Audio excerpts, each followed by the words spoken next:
আমরা যদি জুলাই আন্দোলন নিয়ে যদি বলি যে 5 আগস্ট আসলে বাংলাদেশের জন্য একটা রাজনৈতিক মুহূর্ত, ওই সময়ে যে স্বস্তি বা আবেগ উচ্ছ্বাসটা কেমন ছিল সেই দিনটার গল্প যদি একটু বলতেন।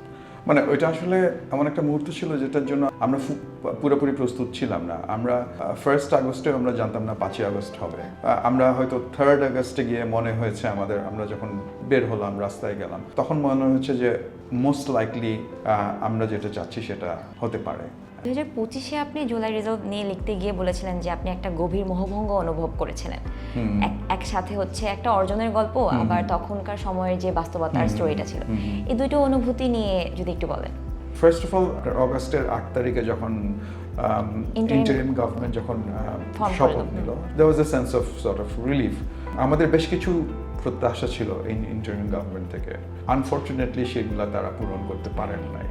অনেকগুলো সময় নষ্ট হয়েছে। আমাদের মনে হচ্ছে যে that was A golden opportunity ওই সময়টা বাংলাদেশের জন্য। বাংলাদেশের হিস্ট্রিতে আমি বলবো যে এই 5 আগস্টের পরবর্তী সময়টা এই যে একটা পিরিয়ডটা আমরা পেয়েছিলাম between the election and that period, ওই সময়টাতে বাংলাদেশে অনেক কিছু চেঞ্জ করা যেত।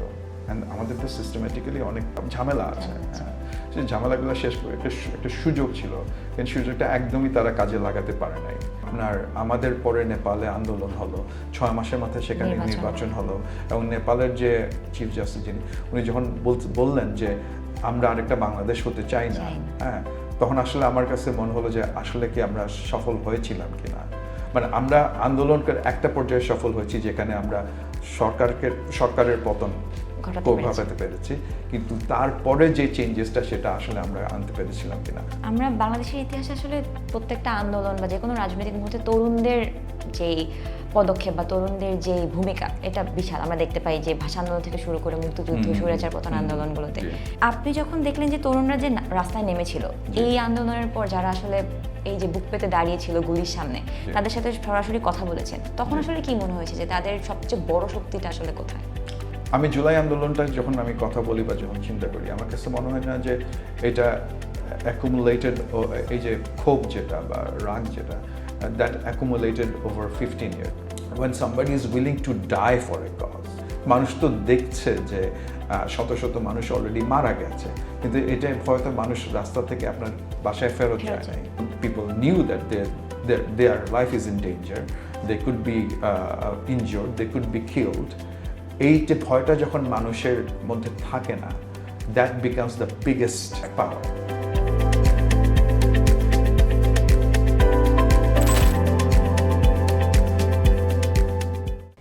প্রিয় দর্শক, শুভেচ্ছা জানবেন। ফাইনলাইনের আজকের পর্বে আপনাদের জানাই স্বাগত। ফাইনলাইনে আমরা কথা বলি সমসাময়িক রাজনীতি, অর্থনীতি, মানবাধিকার সহ নানা গুরুত্বপূর্ণ ক্ষেত্র নিয়ে। আজকে পুরোটা সময় জুড়ে আপনাদের সঙ্গে আমি আছি, মাহবুবা ইসলাম। ফাইনালে আজকের পর্বে আমাদের অতিথি রেজওয়ানুর রহমান। তিনি একজন উদ্যোক্তা, আর্ট কিউরেটর এবং আর্ট কালেক্টর।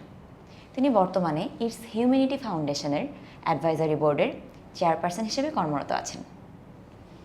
কেমন আছেন? জি ভালো, থ্যাংক ইউ। এত ব্যস্ততার মাঝে আমাদেরকে সময় দেওয়ার জন্য অনেক ধন্যবাদ। না, thank you for inviting me. আমি আসলে I was looking forward to it actually. আমরা একটু আপনার ব্যক্তিগত জীবনটা দিয়ে যদি শুরু করি, যে আপনি কখনো একজন উদ্যোক্তা, একজন ব্যবসায়ী, আবার সম্পাদনা করেন, মানবাধিকার কর্মী হিসেবে কাজ করছেন।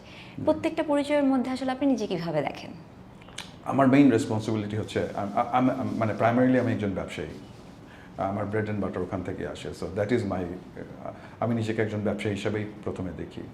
আর অন্য যেগুলো আসে, যেমন কিছু আমি বেশ কয়েকটা নন প্রফিট অর্গানাইজেশন সাথে ইনভলভ, এটা অনেকটা সামাজিক দায়বদ্ধতা থেকেই আসে। আর আর্ট, অথবা যেমন আমি একটা বই সম্পাদনা করেছি, আপনার দ্য জুলাই রিজলভ একটা বই। This comes from like you know, এটা একটা সামাজিক দায়বদ্ধতা ছাড়াও এটা it's also like you know I have hunger for that, and I want to sort of like ওইটাকে করার জন্য, ফুলফিল করার জন্য আপনার এই আর্ট কালেকশন অথবা art curation, it's food for my soul. ওটাই আর কি, পিসফুল আর কি আপনার জন্য এই কাজগুলো। হ্যাঁ হ্যাঁ হ্যাঁ। আমরা যদি জুলাই আন্দোলন নিয়ে যদি বলি যে 5 আগস্ট আসলে বাংলাদেশের জন্য একটা রাজনৈতিক মুহূর্ত, তো এই দিনটাকে যখন আপনি দেখেছেন, তিনটা আলাদা জায়গা থেকে দেখেছেন, একজন উদ্যোক্তা হিসেবে, একজন সাধারণ নাগরিক হিসেবে, আবার একজন মানবাধিকার কর্মী হিসেবে। ওই সময়ের যে স্বস্তি বা আবেগ উচ্ছ্বাসটা কেমন ছিল সেই দিনটার গল্প যদি একটু বলতেন। মানে ওইটা আসলে এমন একটা মুহূর্ত ছিল যেটার জন্য আসলে আমরা পুরোপুরি প্রস্তুত ছিলাম না। আমরা 1 আগস্টে আমরা জানতাম না 5 আগস্ট হবে। হ্যাঁ, আমরা হয়তো 3 আগস্টে গিয়ে মনে হয়েছে আমরা যখন বের হলাম রাস্তায় গেলাম তখন মনে হচ্ছে যে মোস্ট লাইকলি আমরা যেটা চাচ্ছি সেটা হতে পারে। হ্যাঁ, এবং সেটা যখন হয়ে গেল আমি বলবো যে আসলে এত তাড়াতাড়ি হবে মানে 5 আগস্টের আগে আমরা এটা আসলে উই থট দ্যাট এটা লিঙ্গার করবে আরো কঠিন সময়ের মধ্যে দিয়ে আমরা যাব ইভেন্চুয়ালি হয়তো হবে কিন্তু সেটাতে সময় লাগবে।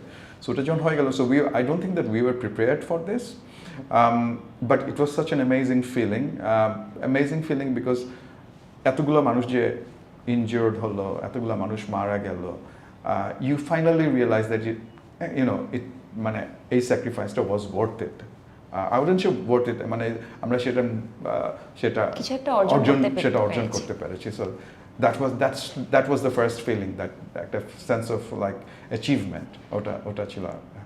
তখন কি মনে হয়েছিল যে প্রায় 17 বছরের একটা শাসন ব্যবস্থা হুট করে চলে গেল, মানে সরকার পড়ে গেল, তো তখন কি মাথার মধ্যে এরকম কোনো কিছু কাজ করেছে যে আমরা কি এই শূন্যতাটা এখন সামাল দিতে পারবো কিনা বা কিভাবে সবকিছু করতে পারবো?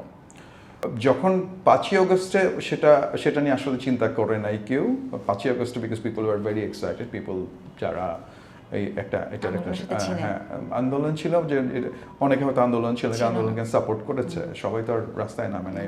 আমিও not that I went to the protest হ্যাঁ, কিন্তু যেটা হচ্ছে যে 5 আগস্টে there was a sense of euphoria, there was a sense of excitement, there's like a collective sense of joy ওগুলা 5 আগস্টে।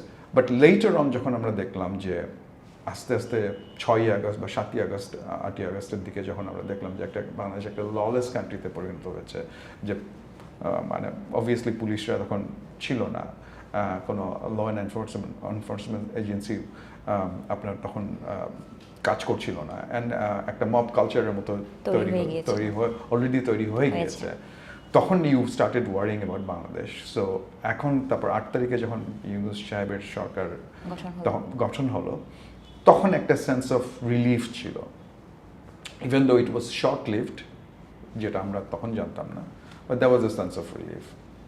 আপনি আসলে হাসপাতালে যাওয়ার আগে আমরা বলছিলাম যে আপনি ডিরেক্ট তো রোডে যাননি, কিন্তু একটা জুলাইয়ের একটা চিত্র ছিল যেটা আপনি সোশ্যাল মিডিয়াতে বা মিডিয়ার সামনে দেখেছেন, যখন আপনি ইস্ট ইউনিটি ফাউন্ডেশনের হয়ে হাসপাতালে গেলেন, পঙ্গু হাসপাতালে, সোহরাওয়ার্দী হাসপাতালে, এবং গুলিবিদ্ধ অবস্থায় যখন দেখলেন যে বুলেটের ক্ষত নিয়ে তারা বলছে যে দেশের জন্য করেছি বা বাক স্বাধীনতার জন্য করেছি, ওই মুহূর্তে আসলে নিজের ভেতর কি কাজ করছিল?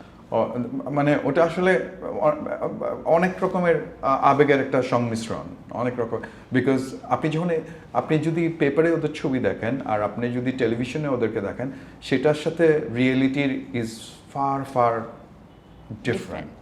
হ্যাঁ, সো বিকজ আমি এখানে একটা লোককে দেখছি যার পিঠে এখনো 70টা ছড়াগুলি আছে এবং he has to live with it, সবগুলো রিমুভ করা যাবে না। সো ওর লাইফ নেক্সট যেটা হবে যে এটা নিয়ে কীভাবে সর্ট অফ লাইফ সার্ভাইভ করা যায় ওটাই তাকে শিখতে হবে।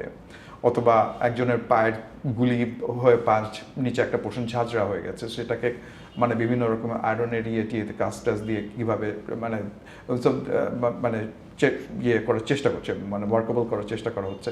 সো এই যে দিস স্যাক্রিফাইসেস, হ্যাঁ, মানে এটা দেখলে প্রথমে মানে অফকোর্স ইটস একটা স্যাডনেস তো কাজ করে, because you have to you are bound to feel sad, anger, যে এই মানুষগুলা এটার মধ্যে দিয়ে যেতে হবে। There's a lot of anger, sort of resentment you feel. ওদের সাথে কথা বলে you have a sense of optimism, because ওরা বলতেছে যে দেশ তো স্বাধীন করেছি, এবং কেউ বলতেছে যে আমরা যখন জিজ্ঞেস করছি এটা কি ওয়ার্থ ছিল কিনা, বললাম হ্যাঁ ছিল, এবং এটা যদি আবার হয় আমরা আবার করব। So that gives you hope, হ্যাঁ, যে একটা সেন্স অফ হোপ আসে যে বাংলাদেশে, অ্যান্ড অলসো একটা ওদের মধ্যেও একটা সেন্স অফ অ্যাচিভমেন্ট ছিল যে আমরা একটা সরকার গণঅভ্যুত্থান তৈরি করে একটা সরকারকে সরাতে সরাতে পারি, সেটা আমাদের সেই ইয়েটা আছে, উই হ্যাভ দ্য পাওয়ার। আমরা যদি একটু জুলাই রিজাল্ট বইয়ের সম্পাদনার গল্পটা বলি, যে আমার কাছে মনে হয়েছে জুলাই রিজাল্ট বইটা আসলে একদম স্মৃতিকথাও না, আবার একাডেমিক গবেষণাও না। তো এই ক্ষেত্রে আপনি যখন হাসপাতালে গিয়েছিলেন সিএমডি ফাউন্ডেশনের হয়ে, তারপর যখন আপনার মাথায় বইটা সম্পাদনা করার ব্যাপারটা আসলো, এই গল্পটা নিয়ে যদি একটু বলেন। আসলে জুলাই রিজল্ট এটা আপনি যেটা বলছেন, ইউর রাইট, এটা আসলে কোনো একাডেমিক বই না, এটা স্মৃতি কথাও না, বিকজ এটা আসলে যারা বইটা করেছি আমাদের স্মৃতি এখানে আমরা লিপিবদ্ধ করি নাই। But July result is a story book. We are telling stories of this 36 people from their own account. হ্যাঁ, ওরাই আমাদেরকে তাদের স্টোরিটা বলছে এবং সেই স্টোরিটাই আমরা এখানে লিপিবদ্ধ করছি। সো আমি মনে করি July resolve is a story book. So এটা হয়েছে যে আমরা যখন হসপিটালে গিয়েছিলাম, আমাদের হসপিটালে যাওয়ার মেইন কারণ ছিল হচ্ছে যে we wanted to find out যে আমরা ওদেরকে কোনো রকম হেল্প করতে পারবো কিনা, সেটা ফিনান্সিয়াল হেল্প হতে পারে বা ট্রিটমেন্ট যদি অ্যারেঞ্জ করা যায় সেটা হতে পারে। So we wanted to find out, ওটাই আমরা বের করার চেষ্টা করছিলাম। সো ওদের সাথে যখন কথা বলছিলাম, we felt that they wanted to talk to us. ওদের যে এই যে কথা বলার যে একটা ইচ্ছা, অ্যান্ড ওইটা থেকে and then we started talking to them. And আমরা ভাবিনি যে ওরা আমাদের সাথে কথা বলতে যাবে, বিকজ ওরা সাফার করছে, কিন্তু একটা ট্রমার মধ্যে দিয়ে যাচ্ছে। কিন্তু তখন যখন বলতেছে যে আমার কি হলো, আপনি একটু শুনেন, হ্যাঁ কীভাবে হলো, এটা হলো। So we thought that this is amazing stories that needs to be sort of like written down. জি, সেটা থেকে আর কি। বইটা তৈরি করতে গিয়ে তো আপনি প্রায় 50 জনের সাথে গল্প করেছেন, এর মাঝখান থেকে আসলে 36টা গল্প লিপিবদ্ধ হয়েছে। এই বাছাই পর্বের ক্ষেত্রে আসলে কি ধরনের নীতি অনুসরণ করেছেন যে এই 36টা গল্প আসলে প্রায়োরিটি পাচ্ছে? জি, এটা আসলে কিছু কিছু স্টোরি ছিল রেপিটেটিভ। আচ্ছা, হ্যাঁ, সো উই জাস্ট মানে একই রকম স্টোরি যেগুলো আসতেছিল, আমার মনে হচ্ছে যে সেটা আসলে দুটা রাখার দরকার নাই। হ্যাঁ, সো ওইখান থেকে কিছু স্টোরি বাদ পড়ে গেছে। আর আমরা এই বইটা লেখা হয়েছিল, মানে হয়েছে, প্রডিউস হয়েছে অনেক লম্বা সময় ধরে। আমরা এটা ফেব্রুয়ারি 2025 থেকে আমরা এই বইটার উপর কাজ শুরু করি এবং বইটার কাজ শেষ হয় আপনার এই বছর জানুয়ারিতে এসে। সো আমরা অলমোস্ট 1 বছর এই বইটার উপর আমরা কাজ করেছি। এবং বাই দ্য টাইম আমরা যখন তাদের সাথে কথা বলছি ও ইন্টারভিউ নিচ্ছি, এবং সেই ইন্টারভিউ নেওয়ার বেশ কয়েক মাস পরে উই ডিসাইডেড টু মানে ওদের ছবি তোলার জন্য, অ্যান্ড উই এমপ্লয়েড 2 ফটোগ্রাফার্স। ওই ফটোগ্রাফাররা যখন ছবি তুলতে গেল, দেখা গেল যে অনেকজনকে আমরা খুঁজে পাচ্ছি না। সো ওদেরকেও ন্যাচারালি আমাদেরকে বাদ দিতে হচ্ছে, বিকজ এই বইটা also is a photography book. And আপনি যদি পোর্ট্রেটগুলো দেখেন, আপনার কাছে মনে হবে যে every picture wants to say something, every picture tells a story. দেখেছি। এরকম কি কোনো স্টোরি ছিল যেগুলো আসলে 36টা গল্পের মধ্যে আসেনি, কিন্তু সেই গল্পটা আপনার মাথায় আছে, আপনি বলতে চান? না, অনেস্টলি এরকম কোনো কিছু ছিল না, বিকজ আমার মনে হয় যে যেসব গল্প আমরা বলতে চাচ্ছিলাম, মানে যে আমরা হাইলাইট করতে চাচ্ছিলাম, সেগুলো আমরা করতে পেরেছি। 2025-এ আপনি জুলাই রিজল্ট নিয়ে লিখতে গিয়ে বলেছিলেন যে আপনি একটা গভীর মোহভঙ্গ অনুভব করেছিলেন। একসাথে হচ্ছে একটা অর্জনের গল্প, আবার তখনকার সময়ের যে বাস্তবতার স্টোরিটা ছিল, এই দুটো অনুভূতি নিয়ে যদি একটু বলেন। ফার্স্ট অফ অল, মানে আমাদের যেটা বললাম যে আপনার অগাস্টের 8 তারিখে যখন ইন্টারিম গভর্নমেন্ট যখন শপথ নিল, there was a sense of sort of relief. আমাদের বেশ কিছু প্রত্যাশা ছিল এই ইন্টারিম গভর্নমেন্ট থেকে। আনফর্চুনেটলি সেগুলা তারা পূরণ করতে পারেন নাই। সেই প্রত্যাশাগুলা তো বিকজ এবং সেটা পূরণ করতে পারে না, এবং অনেকগুলো সময় নষ্ট হয়েছে। আমাদের মনে হয়েছে যে that was A golden opportunity ওই সময়টা বাংলাদেশের জন্য। বাংলাদেশের হিস্ট্রিতে আমি বলবো যে এই 5ই অগাস্টের পরবর্তী সময়টা, এই যে একটা পিরিয়ডটা আমরা পেয়েছিলাম between the election and that period, ওই সময়টাতে বাংলাদেশে অনেক কিছু চেঞ্জ করা যেত। অ্যান্ড আমাদের তো সিস্টেমেটিক্যালি অনেক ঝামেলা আছে। হ্যাঁ, সেই ঝামেলাগুলো শেষ করে একটা সুযোগ ছিল, কিন্তু সুযোগটা একদমই তারা কাজে লাগাতে পারে নাই। এবং আমার কাছে আরেকটা সবচেয়ে যেটা হচ্ছে, যারা জুলাইয়ের আন্দোলন করেছে, যে হাজার হাজার মানুষ আহত হয়েছে, যে কয়েক শত শত মানুষ মারা গেছে, এবং তাদেরকেও ঠিকমতো মূল্যায়ন করা হয় নাই। সো দ্যাট বেসিক্যালি অবভিয়াসলি এই জিনিসটা আসলে খুবই ছিল, মানে ইট was very disappointing and saddening. আপনি ব্রিটেনের বিশ্ববিদ্যালয়গুলোতে এই ব্যাপারটা নিয়ে মানে আলোচনা করেছেন, বা স্মৃতি সংরক্ষণ নিজে একটা রাজনৈতিক কাজ। তো এই বইটা লেখার পর কি দেশে বা দেশের বাইরে থেকে কোনো প্রেশার এসেছে বা কখনো এরকম ফিল করেছেন? প্রেশার ওইরকম না, আমি এমন না যে এই বইটার এগেনস্টে বা আমাকে কোনো রকম নেগেটিভ ইয়ের মধ্যে দিয়ে যেতে হচ্ছে, কিন্তু যেটা আমি ফিল করেছি সেটা হচ্ছে যে আমরা যখন বাই দ্য টাইম আমরা এই বইটা বের করছি তখন জুলাই নিয়ে অনেক মানুষের মহাভঙ্গ হয়েছে। সো মানুষ তখন আমাকে বলছে তুমি জুলাই নিয়ে বই বের করছে, জুলাইতে কী লাভ হয়েছে। হ্যাঁ, সেটাই হচ্ছে এই জিনিসটা আমি ফিল করেছি। কিন্তু এমন না যে জুলাই নিয়ে আমাকে বলছে মানে কোনো রকম করা যাবে না এরকম কিছু হয় নাই, বা আমাকে মানে ইয়ে করা হয়েছে স্টপ করার জন্য ওইরকম কোনো কিছু হয় না। বাট ওই মহকুমা, and that's a major sort of মানে রিয়েলাইজেশন যে এটা আসলে এটা তো মানুষের ব্যর্থতা না, এটা ব্যর্থতা না, এটা সরকারের ব্যর্থতা। আমরা বাংলাদেশের ইতিহাসে আসলে প্রত্যেকটা আন্দোলন বা যে কোনো রাজনৈতিক মুহূর্তে তরুণদের যেই পদক্ষেপ বা তরুণদের যে ভূমিকা এটা বিশাল। আমরা দেখতে পাই যে ভাষা আন্দোলন থেকে শুরু করে মুক্তিযুদ্ধ, স্বৈরাচার পতন আন্দোলনগুলোতে। আপনি যখন দেখলেন যে তরুণরা যে রাস্তায় নেমেছিল এই আন্দোলনের পর, যারা আসলে এই যে বুক পেতে দাঁড়িয়েছিল গুলির সামনে, তাদের সাথে সরাসরি কথা বলেছেন, তখন আসলে কি মনে হয়েছে যে তাদের সবচেয়ে বড় শক্তিটা আসলে কোথায়? আমি জুলাই আন্দোলনটা যখন আমি কথা বলি বা জুলাই আন্দোলন নিয়ে যখন চিন্তা করি, আমার কাছে মনে হয় না যে এটা অ্যাকুমুলেটেড, এই যে ক্ষোভ যেটা বা রাগ যেটা, দ্যাট অ্যাকুমুলেটেড ওভার 15 years। আমার মনে হয় যে বাংলাদেশের যে এন্টায়ার সিস্টেম যেটা একটা ফর এক্সাম্পল, আপনি ঢাকা ইউনিভার্সিটি থেকে একটা ছেলে পাশ করে বের হচ্ছে, ভালো রেজাল্ট করে বের হচ্ছে, কিন্তু সে সরকারি চাকরি পাচ্ছে না, কিন্তু তার চেয়ে অনেক কম কম্পিটেন্ট একটা ছেলে বা যোগ্যতা তার কম যোগ্যতা সম্পন্ন একটা ছেলে এই কোটা সিস্টেমের মধ্যে দিয়ে আপনার চাকরিটা পাচ্ছে। Obviously there is a sense of like discrimination, এটা অ্যান্ড অ্যাঙ্গার। হ্যাঁ, সো এই ডিসক্রিমিনেশন অফ অ্যাঙ্গার এইটা আসলে আপনি যদি দেখেন এটা ছড়িয়ে পড়ছে শুধু ওই লোকটাকে না, তার ফ্যামিলিও এটাতে অবভিয়াসলি ডিসঅ্যাপয়েন্টেড। তার ফ্যামিলি, তার আশেপাশে সারাউন্ডিং, সে নিজে একটা হতাশায় ভুগছে, বিকজ আমি এত কষ্ট করে পড়াশোনা করে আমি তো একটা চাকরি পাচ্ছি না, কিন্তু অন্যরা পেয়ে যাচ্ছে because of political connection, because of the system and everything. So এদের এইটাই হচ্ছে সবচেয়ে মানে এই রাগটাই এই যে রাগ অ্যান্ড ক্ষোভ, এই যে sense of discrimination, that was the biggest motivating factor আমার মনে হয় যে এই আন্দোলনটা শুরু হওয়ার। বাট হাউএভার লাস্টের দিকে যে আন্দোলনটা শুরু হয়েছে, মানুষ আর চায় না যে সরকার নিজের দেশের মানুষকে এভাবে মারবে, এটা আসলে কেউই চায় না। অ্যান্ড দ্যাটস ওয়াই এটা যদিও একটা তরুণদের আন্দোলন ছিল, আসলে এটা তরুণদের আন্দোলন ছিল না, এটা একটা সর্বস্তরের মানুষের আন্দোলন ছিল। সো ওই ক্ষোভটা আরও বেশি মানুষকে ইয়ে করেছে to come out on the street to risk their lives.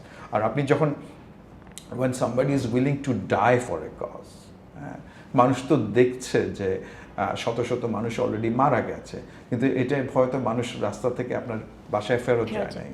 So when people are willing to, people knew that their life is in danger, they could be injured, they could be killed. এই যে ভয়টা যখন মানুষের মধ্যে থাকে না, that becomes the biggest আপনার power. আমরা বলছিলাম যে আসলে মানুষ দেখতে পাচ্ছে যে মারা যাচ্ছে, তাও রাস্তায় ছিল, ছাত্রছাত্রী থেকে শুরু করে সকল স্তরের মানুষই ছিল। এই যে যারা লড়াই করেছেন তারা চেয়েছিলেন যে একটা পরিবর্তন আসুক। আমরা দেখেছি যে ফেব্রুয়ারি 26-এর নির্বাচন হয়ে গেছে, নতুন গভর্নমেন্ট ফর্ম হয়েছে, তার মাঝখানে ইন্টারিমের প্রায় 2 বছর একটা শাসন ব্যবস্থা ছিল। এখনকার সময় আপনার আসলে কি মনে হচ্ছে যে সামগ্রিক পরিবর্তন আসলে কতটা সম্ভব হয়েছে? যেমন ইন্টারিম গভর্নমেন্টের, আমি যেটা আপনাকে আগে বললাম, interim government was very disappointing.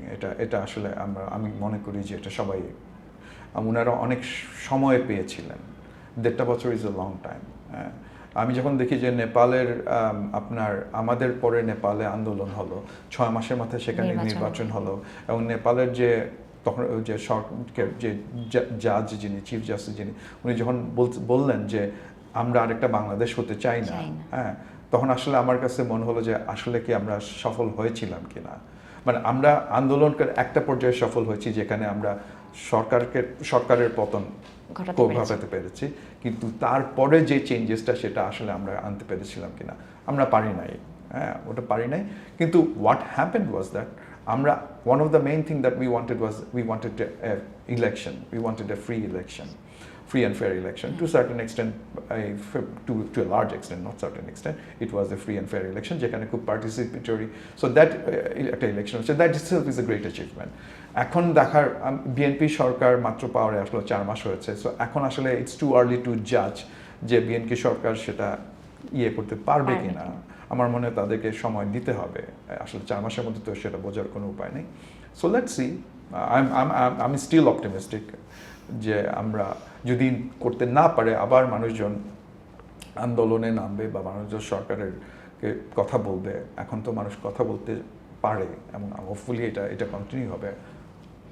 আমরা আসলে দেখেছি যে আমার ব্যক্তিগত জায়গা থেকে আমি তখন দেখেছি অনেক তরুণ আসলে খুব সরব ছিল আন্দোলনের সময়।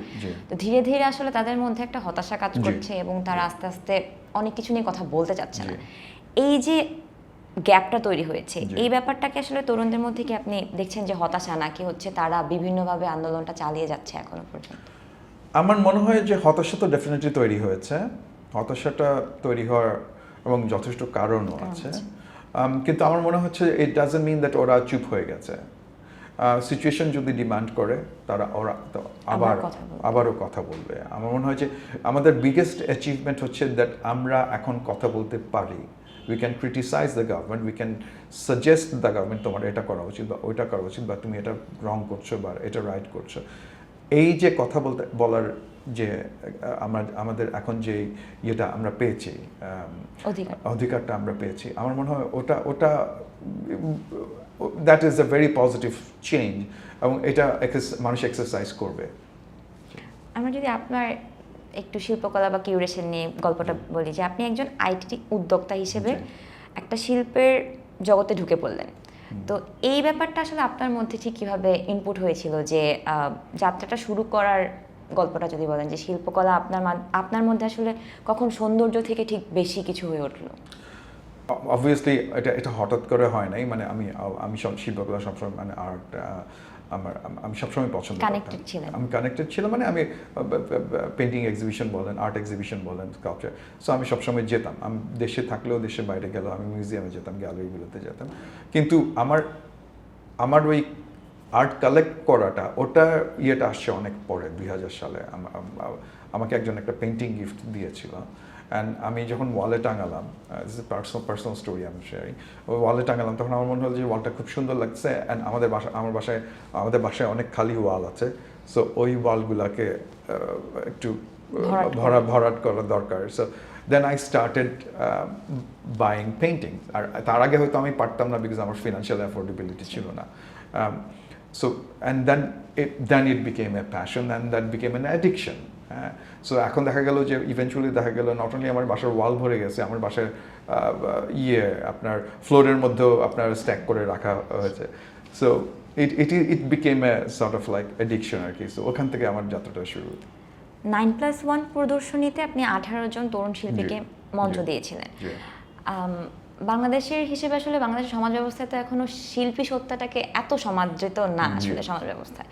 বাংলাদেশি শিল্পীরা কি যথেষ্ট স্বীকৃতি পাচ্ছেন, বা একজন শিল্পীকে আসলে নিজের জায়গাটা তৈরি করতে হলে আমাদের দেশে কতটা লড়াই করতে হয়? অনেক লড়াই করতে হয়। বাট এখানে দুটো জিনিস।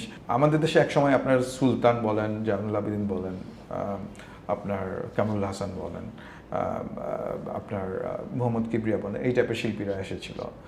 কিন্তু এখনও আপনার জীবিত শিল্পীদের মধ্যে আপনার শাহাবুদ্দিন সাহেব আছেন, শহীদ কবির আছেন, আমার খুব প্রিয় একজন শিল্পী আপনার কাজী গিয়াস, ওনারা আছেন।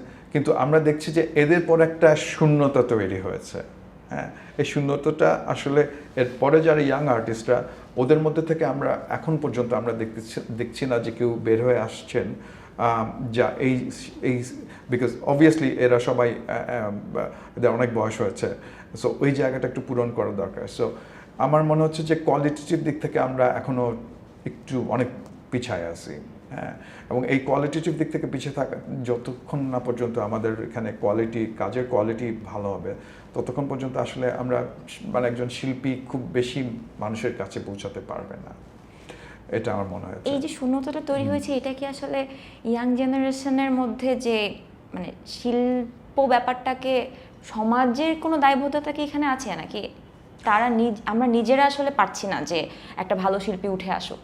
এখানে পারছি না, বেশ কিছু জিনিস আছে এবং আমরা যত আর্ট কালেকশনটা একটা it's an expensive habit, so এটা সবাই করতে পারছে না। কিন্তু আমাদের দেশে যদি ইয়াং শিল্পীরা আসতো, যারা অ্যাফোর্ডেবল প্রাইসে তাদের কাজগুলো বিক্রি করতো, হয়তো আর মানে কালেক্টর আমাদের দেশে বাড়তো। সো আমাদের প্রথমে দুইটা জিনিস করতে হবে, আমাদের কালেক্টর বাড়াতে হবে এবং আরও বেশি ইয়াং শিল্পীদেরকে আসলে আরও সিনসিয়ারলি কাজ করতে হবে। আমি যদি একটা ইয়াং ছেলের একটা আর্টিস্টের কাজ দেখি, যেটা দেখে আমার ভাল লাগে, আমি ডেফিনেটলি সেটা কিনবো, হ্যাঁ, এবং সেটা সবাই কিনতে চাবে। কিন্তু একটা ইয়াং শিল্পী যদি তার কাজের এমন একটা দাম রাখে, তখন এটা আমি নিজেও হয়তো মনে করবো যে সেই কাজটা, সেই দামটা আসলে এখনো সেই জায়গায়, হ্যাঁ, এখনো সেই জায়গায় যাচ্ছে না। So there is a gap between number of collectors আমাদেরকে বাড়াতে হবে এবং শিল্পীদেরও আরও বেশি আপনার কাজের ইয়েটা বাড়াতে হবে, মোর এক্সপেরিমেন্টাল কাজে যেতে হবে। বিকজ আমরা এখনো গ্লোবালি যে আমাদের আশপাশের দেশেও যেরকম কাজ হচ্ছে, সেখান থেকে আমরা এখনো ঠিক আমরা একটু পিছিয়ে আছি। জি, আপনি তো আসলে আপনার আর্ট কিউরেশন, আর্ট কালেকশনের অনেক দিনের অভিজ্ঞতা। জুলাই আন্দোলনের সময় ঢাকার বিভিন্ন দেয়ালে আমরা দেখেছি গ্রাফিতি হয়েছিল। একজন কিউরেটর হিসেবে আপনি সেই শিল্পটাকে কিভাবে দেখেন? মানে এটা কি জাস্ট একটা ভিন্ন দেয়ালে একই শিল্প, নাকি এটার পিছনে অন্য কোনো আপনি কিভাবে ব্যাখ্যা করবেন এই গল্পটাকে? ডেফিনেটলি আপনার ইট is A art, graffiti is an art. এখন এটা আসলে ইটস ডিফারেন্ট ফ্রম আপনি গ্যালারিতে গিয়ে যে ছবিগুলো দেখছেন তার চেয়ে তো different. Because graffiti, most of the time graffiti আপনার দেশে বলেন বিদেশে বলেন, এটা একটা statement, it is a statement, it's a political or social statement. গ্রাফিটির পিছনে দেখবেন যে যেটাই বক্তব্য যেটাই থাকুক না, দিস মোস্টলি এটা একটা পলিটিক্যাল বক্তব্য থাকে অথবা সামাজিক বক্তব্য থাকে।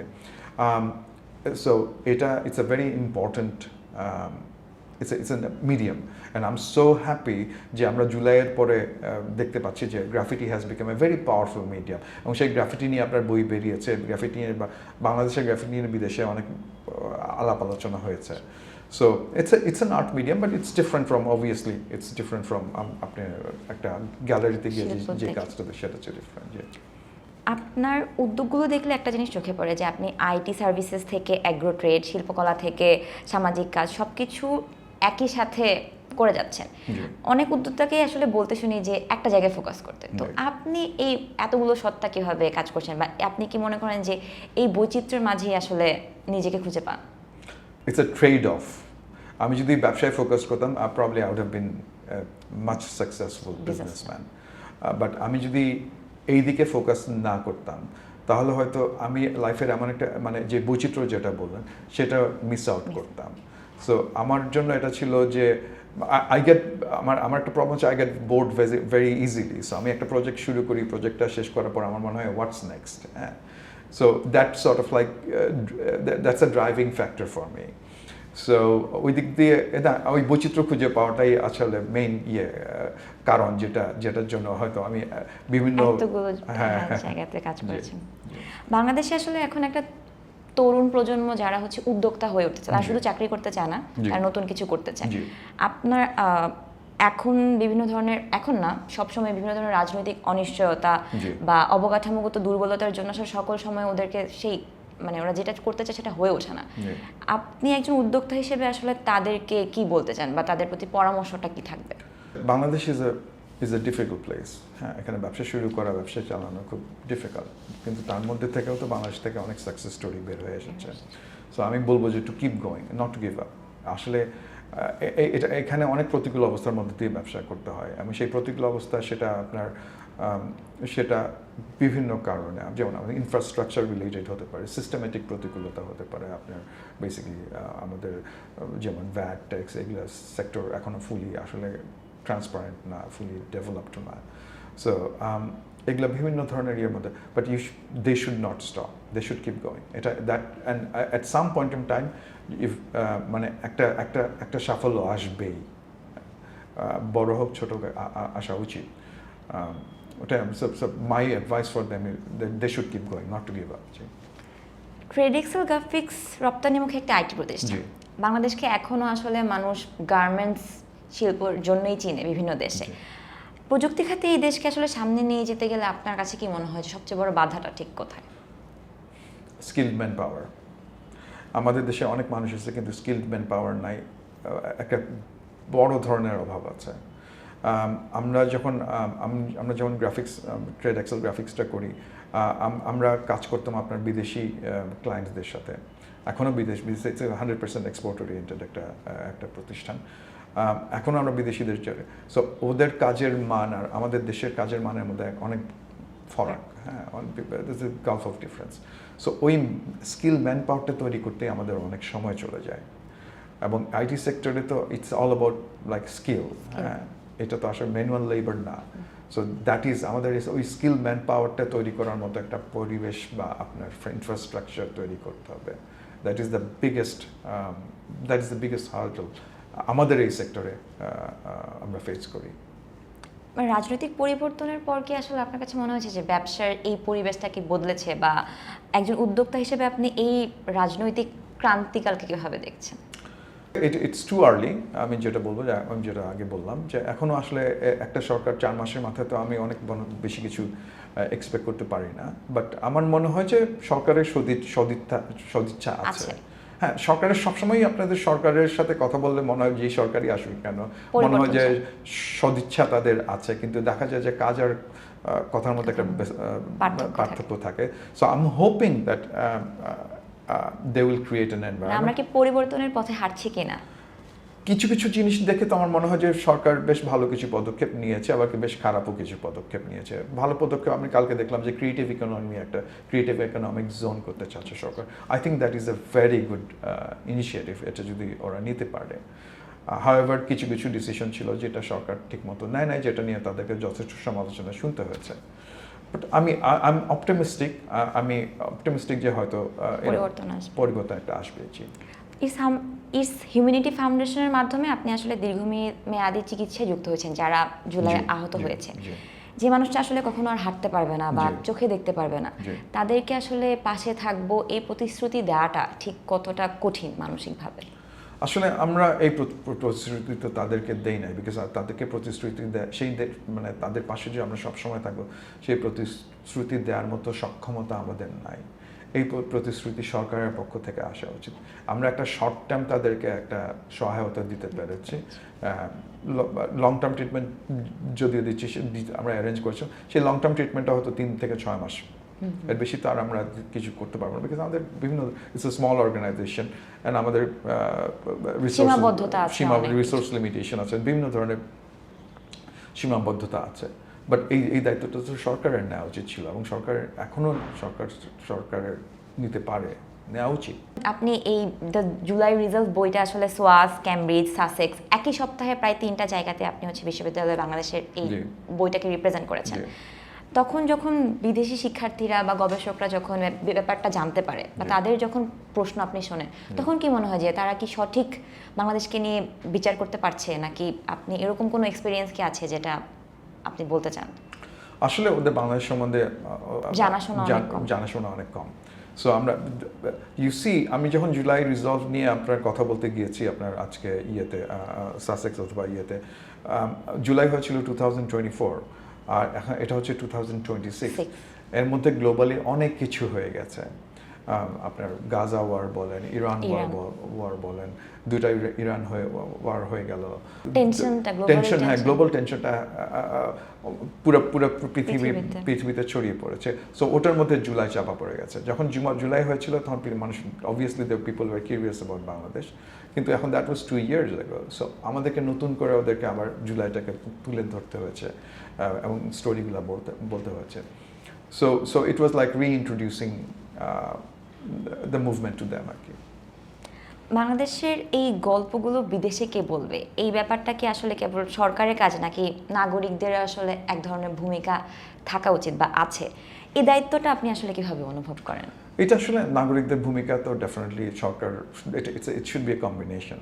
যেমন আমি জুলাই রিজলভ নিয়ে যেটা গিয়েছি, সেটা তো আমি একটা বাংলাদেশের নাগরিক হিসেবে গিয়েছি, সেখানে তো সরকারের পক্ষ থেকে আমি যাই নাই। হ্যাঁ, এবং বাংলাদেশে যেমন আপনার সাথে যখন আমি কথা বলছি, বাংলাদেশে এখন সাউথ বাই সাউথ ওয়েস্ট বলে একটা এক্সিবিশন হচ্ছে লন্ডনে, এটা আপনার আর্ট, আপনার স্টার্ট আপ, এগুলো নিয়ে হচ্ছে।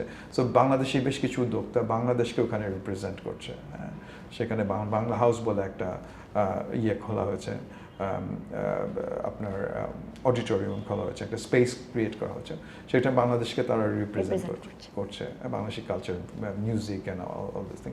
সো প্রাইভেট ব্যক্তি পর্যায়ে অথবা প্রাইভেট সেক্টর এটা হচ্ছে, আমার মনে হয় সরকারের উচিত, বিকজ অবভিয়াসলি এটা দায়বদ্ধতাটা সরকারেরই থাকা উচিত। এক্ষেত্রে আসলে আপনার কাছে কি মনে হয় যে বাংলাদেশের সিভিল সোসাইটি আসলে ঠিক কতটা কার্যকর, মানে যেখানে রাষ্ট্র যেখানে পৌঁছাতে পারছে না সেখানে কি আসলে আমরা সিভিল সোসাইটির তারা কি একটা টেকসই বিকল্প হয়ে উঠতে পারছে কিনা, নাকি সেটা আসলে সরকারেরই ব্যর্থতাকে দীর্ঘায়িত করে? না, I think they complement each other. Civil সোসাইটির কাজ হচ্ছে সরকারকে শুধু ক্রিটিসাইজ করা না, সরকারকে গাইড করা। আমাদের দেশের civil society, proper civil society এখন নাই। আমরা দেখেছি গত সরকারের আমলে যে সিভিল সোসাইটি যারা ছিল, তারা আসলে সরকারেরই মানে আনুকূল্য পাওয়া লোকজন, তারা they were the members of civil society. So এটা তো হইতে পারে না সিভিল সোসাইটি, তাহলে তো যদি সরকারকে, যদি সিভিল সোসাইটির কাজ কি সরকারকে নট অনলি ক্রিটিসাইজ করা, সরকারকে দেখায়, পরামর্শ দেওয়া যে কোথায় থিংস আর গোয়িং রং, সেটা চোখ আঙ্গুল দিয়ে দেখায় দেওয়া। সো ওই রকম সিভিল সোসাইটি আমাদের দেশে এখন নাই, and that is something that is আমার মনে হয় খুবই এসেনশিয়াল, ওই সিভিল সোসাইটিটা আসলে ওই প্ল্যাটফর্মটা ক্রিয়েট করা। যে এত কিছুর পরেও আসলে বাংলাদেশকে নিয়ে আপনি ঠিক কতটা আশাবাদী, বা সেই আশার জায়গাটা আসলে ভিত্তিটা কোথায়? আমি খুবই আশাবাদী কয়েকটা কারণে। নাম্বার ওয়ান হচ্ছে জুলাই আমাকে অনেক বেশি আশাবাদী করেছে। আমি মনে করি যে জুলাইয়ের আগে মনে হয়েছিল যে এইভাবেই হয়তো আমাদের দেশটা চলতে থাকবে। ওয়েদার জুলাইয়ের পরে বাংলাদেশ ভালো হয়েছে কি খারাপ হয়েছে সেটা আসলে that's a different story, but we have come out of a হ্যাঁ ফেসেস রেজিম মতো come out of an arrangement যেটার মধ্যে আমরা আসলে থাকতে চাই না, but and we discovered that we had the strength of coming out of it to change it. So that makes me optimistic. But also যেমন বাংলাদেশে এখন আমি দেখতেছি মানুষের অনেক তরুণরা যারা বিদেশে পড়াশোনা করেছে তারা দেশে ফেরত আসতেছে। আমার একটা বন্ধু, সে is a movie producer, she produces movie for Hollywood. সে এখন বাংলাদেশে মুভি ইন্ডাস্ট্রিতে কাজ করতে যাচ্ছে। আমার নিজের মেয়ে যে বাইরে পড়াশোনা করছে, সে পড়াশোনা শেষ করে দেশে ফিরতে চায়, দেশে ফিরতে চায়, তার বন্ধুরাও দেশে ফিরতে চায়। এই যে এখন this is a very positive sign, that makes me optimistic, that makes me very optimistic. আসলে বাংলাদেশে তো এখন অনেক কিছু করার আছে। ইটস আ ভেরি, আমাদের দেশে এখনও 50 বছর হয়ে যাওয়ার পরে অনেক কিছু এখনও ঠিক মতো গড়ে উঠে নাই। বিভিন্ন ইন্ডাস্ট্রিতে আপনার ফর এক্সাম্পল এন্টারটেনমেন্ট ইন্ডাস্ট্রি বা অন্যান্য যেগুলো আসলে ঠিক মতো এখনও একটা ভেরি প্রাইমারি স্টেজ। সো ওখানে অনেক কিছু করার আছে। সো আমি মনে করি যে সেটা দ্যাটস মানে অপটিমিজমের জায়গা। হ্যাঁ, অপটিমিজমের জায়গা। আমরা দেখেছি যে জুলাইয়ের পর আসলে মব কালচারটা খুব ভালোভাবে প্রতিষ্ঠিত হয়ে গেছে বাংলাদেশে। এটা খুব একটা নেগেটিভ ব্যাপার ছিল। সরকারও এখনো ঠিকভাবে আসলে জিনিসটাকে হ্যান্ডেল করতে পারছে না। যেমন আবার আমরা রিসেন্টলি দেখছি যে শিশুদের প্রতি নির্যাতনও খুব বেড়ে যাচ্ছে, এবং আইনের শাসনটা আমরা যেভাবে দেখতে পাচ্ছি না। এই ব্যাপারটাতে আসলে মানে সরকারের গাফিলতি বলবো, নাকি সিস্টেমটা এইভাবে ক্রিয়েট হয়ে গিয়েছে যে আইন প্রণয়ন বা এই রায় হওয়ার পরও শাস্তি যে হচ্ছে না এই যারা ক্রিমিনাল তাদের, এই ব্যাপারগুলোকে আসলে কিভাবে আমরা কমিয়ে আনতে পারি, বা দেশের ভালোর জন্য কিভাবে সরকার ব্যবস্থা নিতে পারে? সো যেটা the flip side of July অথবা নেগেটিভ সাইড অফ জুলাই হচ্ছে মানুষজন মনে করে যে তারা তাদের আইন নিজের হাতে তুলে নিতে পারে, এবং এটা শুধু এটার জন্য আমি মানুষকে দোষ দিব না, এটার জন্য আমি তৎকালীন সরকারকেও দোষ দিব। এটা ওরা থামায় নাই, অ্যান্ড টু সার্টেন এক্সটেন্ট আইল just give an example. Dhanmondi 32 নম্বরে যখন পুরানো হলো তখন আমি 32 নম্বরে ওখানে গিয়েছিলাম, এবং সেখানে গিয়ে দেখছি, এটা তো আমরা নিজের চোখে দেখা, এটা সেখানে গিয়ে দেখছি যে মানুষ অনেক শত শত মানুষ এসে আপনার ভাঙছে, ক্রেন নিয়ে আসছে, আপনার বুলডোজার নিয়ে আসছে। The fact that 32 number is historically একটা সিগনিফিক্যান্ট জায়গা, হ্যাঁ প্লেস, এটা একটা জায়গা। ওটাও যদি আপনি যদি মানতে না চান, না মানার কোনো উপায় নাই, কিন্তু তাও যদি মানেন একজনের প্রপার্টি আপনি গিয়ে এভাবে ট্রেন আর বুলডোজার নিয়ে গিয়ে ধ্বংস করে দেবেন, এটা তো একটা কোনো দেশে মানে এটা তো হইতে পারে না, কোনো দেশের একটা সিস্টেমের মধ্যে পড়তে পারে না। তো যেটা আমি বলতে চাচ্ছিলাম, সো আমি ওখানে দেখি না যে আইনশৃঙ্খলা বাহিনী খুব একটা অ্যাটেম্প্ট নিচ্ছে যে তাদেরকে থামানোর জন্য। দেয়ার ওয়াজ নো অ্যাটেম্প্ট, নান হোয়াটসোএভার। হ্যাঁ, এবং আমার তখন মনে হচ্ছে যে সরকারই আসলে হয়তো চাচ্ছে না।